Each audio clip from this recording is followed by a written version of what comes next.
مرحبا بالجميع. إذا كنت من المتابعين الجدد اشترك الآن في القناة ليصلك الجديد بالضغط على الزر الأحمر أسفل القناة مع تفعيل الجرس، ولا تنسوا دعم المقطع بلايك. شكرا لكم جزيل الشكر.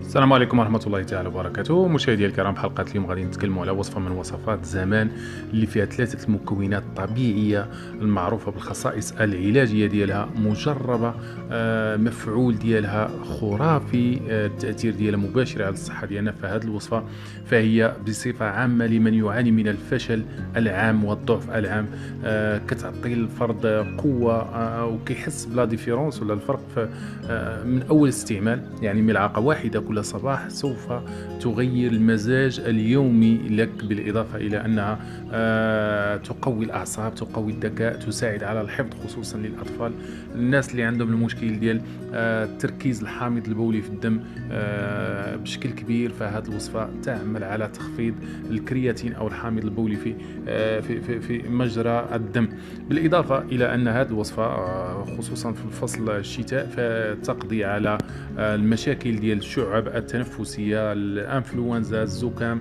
ضيق التنفس، كذلك الاحتباس ولا احتقان الأنف والشعب الرئوية، وكذلك مشاكل الكلى. وصفة جد جد جد جد رائعة بالنسبة للناس اللي كيعانيوا من الكونستيباسيون ولا الإمساك.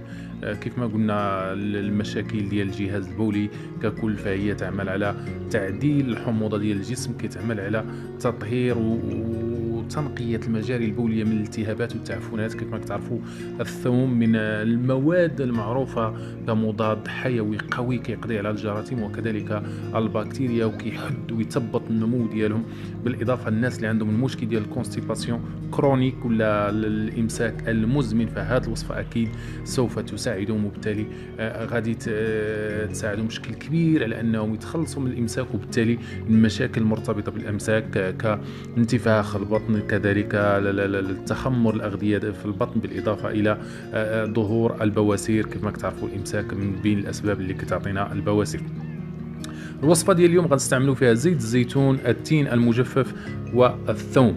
طريقة التحضير جد بسيطة، يمكن لك تجيب أي كمية، ولكن يفضل أنك تجيب 500 غرام يعني نصف كيلو، وكل تمرة ديال التين مجفف غدير وسط ديالها فص من الثوم، يعني سن واحد بطبيعة الحال، نحيدوا ليها القشرة ديالها، نحطوا هذا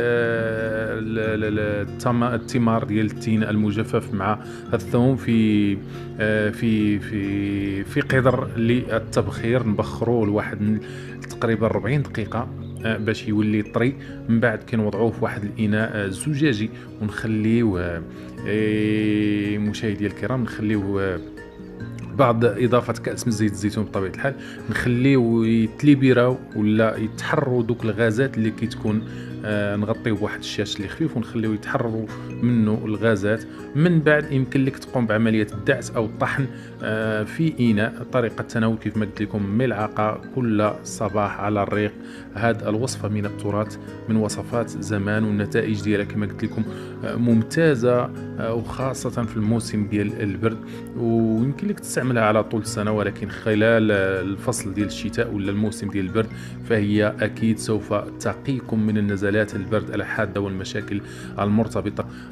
مفعول ديالها خرافي، التأثير ديالها مباشر على الصحة ديالنا. فهذه الوصفة فهي بصفة عامة لمن يعاني من الفشل العام والضعف العام، كتعطي الفرد قوة وكيحس بلا ديفيرونس ولا الفرق من أول استعمال. يعني ملعقة واحدة كل صباح سوف تغير المزاج اليومي لك، بالإضافة إلى أنها تقوي الأعصاب، تقوي الذكاء، تساعد على الحفظ خصوصا للأطفال، الناس اللي عندهم المشكل ديال التركيز الحامض البولي في الدم بشكل كبير. فهذه الوصفة تعمل على تخفيض الكرياتين أو الحامض البولي في مجرى الدم، بالإضافة إلى أن هذه الوصفة خصوصا في فصل الشتاء فتقضي على المشاكل ديال الشعب التنفسية، الانفلونزا، الزكام، ضيق التنفس، كذلك الاحتباس